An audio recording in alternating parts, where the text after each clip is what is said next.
Hello, good morning everyone. So now continue on class 11 chapter 7. So next topic of here is that is relation between Kp and Kc. So Kp that is in pressure constant, Kc that is in concentration constant of equilibrium, R is a gas constant, speech temperature, then is a moles changes. Clear?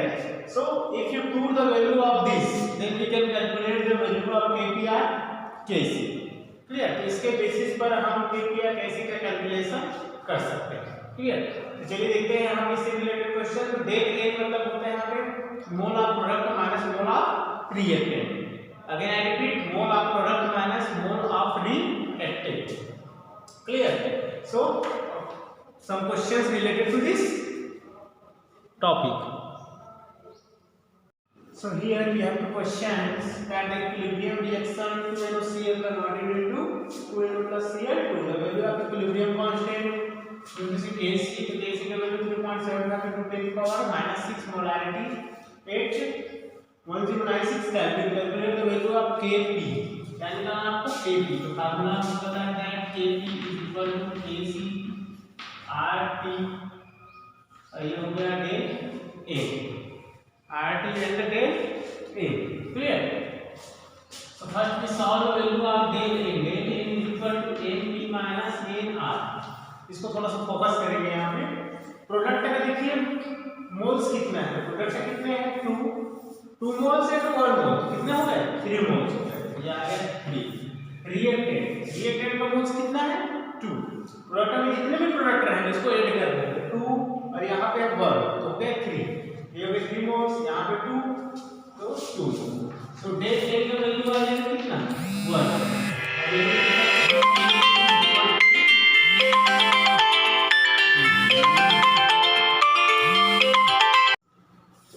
So here that Kp is equal to Kc RT. So again I repeat that del N is equal to Np minus Nr. तो Np का value है यहाँ से 3, Nr का value हो गया 3 मतलब क्या होगा 2 plus 1 3 और R का वैल्यू रिएक्टेंट 2। सो वैल्यू आ गया 1। Kc का वैल्यू पुट करते हैं 3.75 into 10 to the power minus 6 into R का वैल्यू लेते हैं हम 8.3 into T का वैल्यू हम 1096। अब इसके ऊपर है वैल्यू कितना 1 से RT del A तो ये वैल्यू आ गया 1। क्लियर। अब यदि इसको 10 की पावर 6 पे यहाँ पे लिख देते हैं 10 की पावर माइनस 6। ओवरऑल जब इसको हम सॉल्व करते हैं तो ये वैल्यू आता है 34115। क्लियर। अब वैल्यू को पुट कीजिए 1 2 3 4 टाइम मूव करेंगे तो ये वैल्यू हो जाएगा 3.4115 into 10 की power minus 2 moles. That is here concentration. ये तो क्लियर ही होगा। देखिए पॉइंट को हम एक पॉइंट मूव करा रहे हैं। 4 पॉइंट मूव किए तो यहाँ से वैल्यू कितना हो गया माइनस में चला। क्लियर। से हो गया -2। क्लियर।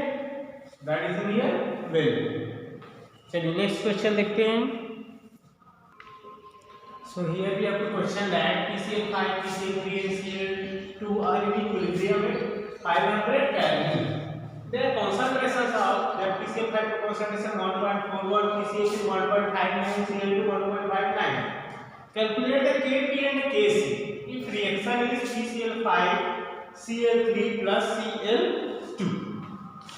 अब देखिए इस केस में देखते हैं हम। तो पहले हमारे पास जो फार्मूला है Kc का, Kc इज इक्वल टू हमने आपको लिखाया था product upon reactant. Product upon reactant. Product देख लेते हैं क्या है PCl3 into Cl2 upon PCl5। पहले Kc कैलकुलेट कर लेते हैं यहाँ पे, फिर Kp का वैल्यू निकल जाएगा। Cl3 की यदि हम बात करें तो Kc is equal to Cl3 का वैल्यू कितना है 1.59 और Cl2 का 1.59। वन चीज और आगे फोकस करेंगे। यदि क्वेश्चन में हम मोल्स रखते तो मोल्स के वैल्यू को यहाँ पे 1 नहीं लिखते, बट मोल्स की वैल्यू 1 है तो इस पहले लिख लीजिए। क्लियर। अब इसका वैल्यू होगा 1.41 और जब इसको हम सॉल्व करते हैं यहाँ पे 1.59 that's value is become 2.5281/1.41 overall solve करने पर ये आपका आंसर आता है 1.8 मोल। 1.8 मोल मोलारिटी। क्लियर। अब वैल्यू किसका मिल गया आपको? Kc का। अब हम वैल्यू निकालेंगे Kp KCRT डेल n।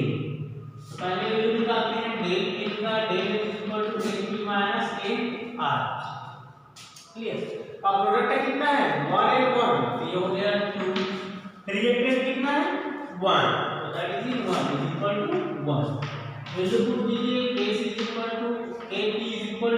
का वैल्यू 1.8, R का वैल्यू 8.3, टेम्परेचर का वैल्यू है यहाँ पे 500 केल्विन और उसका पावर कितना है? 1। पावर कितना है यहाँ पे? 1, बिकॉज़ डेल का वैल्यू कितना था? 1। अब हम इस केस में देखें इसको, जब इसको सॉल्व करते हैं तो ये आपका वैल्यू आ जाता है 7470 molar. That is the value of K। तो इस तरह के क्वेश्चंस भी आ सकते हैं जिसमें आपको सिर्फ टेम्परेचर का वैल्यू दिया गया है और अलग-अलग मोल्स दिए हैं, तो उसके बेसिस पर हम Kp और Kc का वैल्यू कैलकुलेट कर सकते हैं। क्लियर। तो चलिए कुछ क्वेश्चंस आपके लिए दे देते हैं यहाँ पे।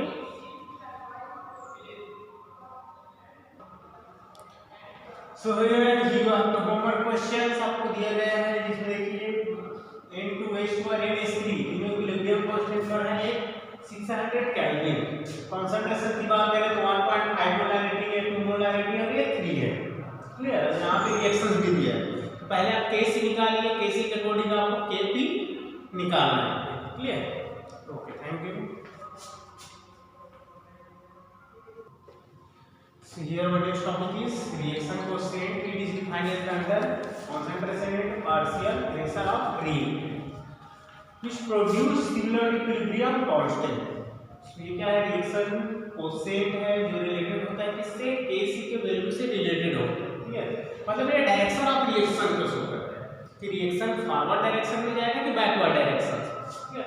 अब यहाँ पर देखते हैं रिएक्शन कोसेंट का मेन सी जो सिमिलर होता है प्रोडक्ट अपॉन रिएक्टेंट, और कोसेंट जो वैल्यू है वो उसके स्टोइकोमेट्रिक पर भी डिपेंडेंट करता है। अब आपको ये आइडेंटिफाई करना पड़ेगा Kc की वैल्यू से कि रिएक्शन किस डायरेक्शन में है। यदि रिएक्शन कोसेंट का वैल्यू Kc के वैल्यू से ज्यादा हो तो उसका रिलेशन में जो रिएक्शन का डायरेक्शन होगा वो बैकवर्ड होगा। कौन सा डायरेक्शन होगा? बैकवर्ड होगा, पीछे से आएगा। यदि Kc का वैल्यू ज्यादा हो, मतलब इक्विलिब्रियम कांस्टेंट का वैल्यू ज्यादा होगा कंपेयर देन कोसेंट रिएक्शन से, तो रिएक्शन इज फॉरवर्ड, आगे की ओर फॉरवर्ड होगा। यदि दोनों के वैल्यू इक्वल है तो वहां पे कोई भी तरह का रिएक्शन पॉसिबल नहीं। क्लियर। चलिए कुछ न्यूमेरिकल क्वेश्चन देखते हैं related to QC and KC। Clear. So here we have to question that the value of Kc का वैल्यू दिया है 10 to the power -3। रिएक्शंस यहां पे 2AB + C at given temperature. Clear. The type of composition mixture composition मतलब A = B = C, तीनों का value same है 3 × 10⁻⁴ molarity. तो यहां पे आपको डायरेक्शन आइडेंटिफाई करना है, रिएक्शन किस डायरेक्शन में है। तो Kc का वैल्यू दिया है, आपको QC निकालना है। QC रिएक्शन कोएफिशिएंट = यहां पे होता है product upon reactant. Product upon reactant, product कितना है यहाँ पे? B का पावर 1 एंड C का पावर 1 और A का पावर 2।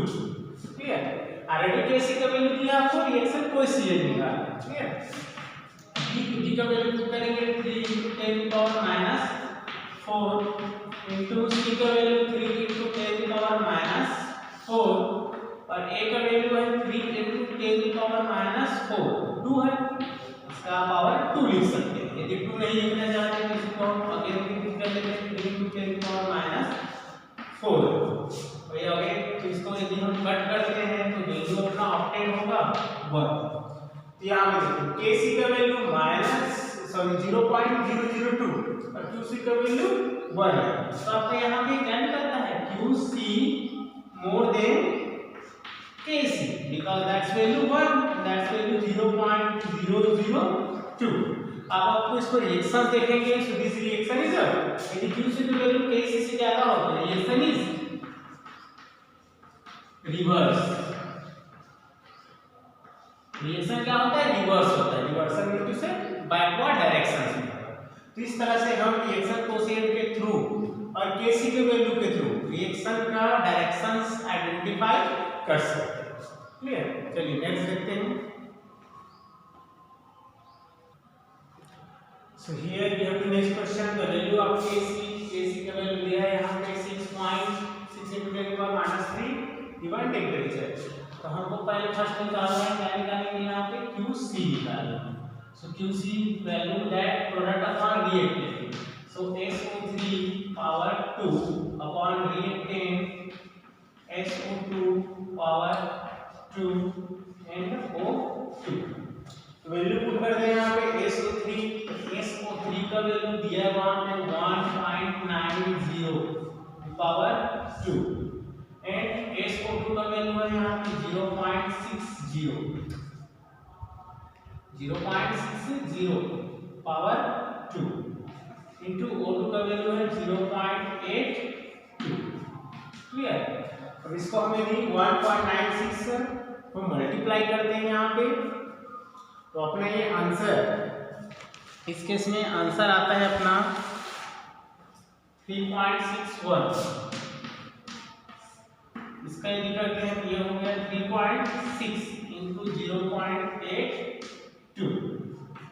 क्लियर? 3.61 0.2।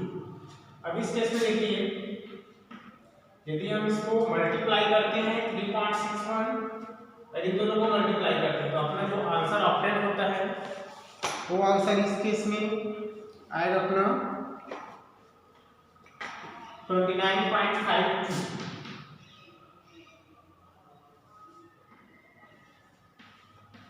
2.95 3.61 2.952। तो ये अप्रॉक्स 1 पॉइंट समथिंग में आएगा आंसर QC का वैल्यू। अब देखिए KC का वैल्यू की बात करें तो KC = 6 × 10⁻³ दिया है। -3 दिया मतलब 0.006 है, 0.006 और QC का वैल्यू आ रहा है 1 पॉइंट समथिंग में आ रहा है। तो अपने यहाँ में आंसर क्या होगा? QC मोड में KC। तो रिएक्शन इज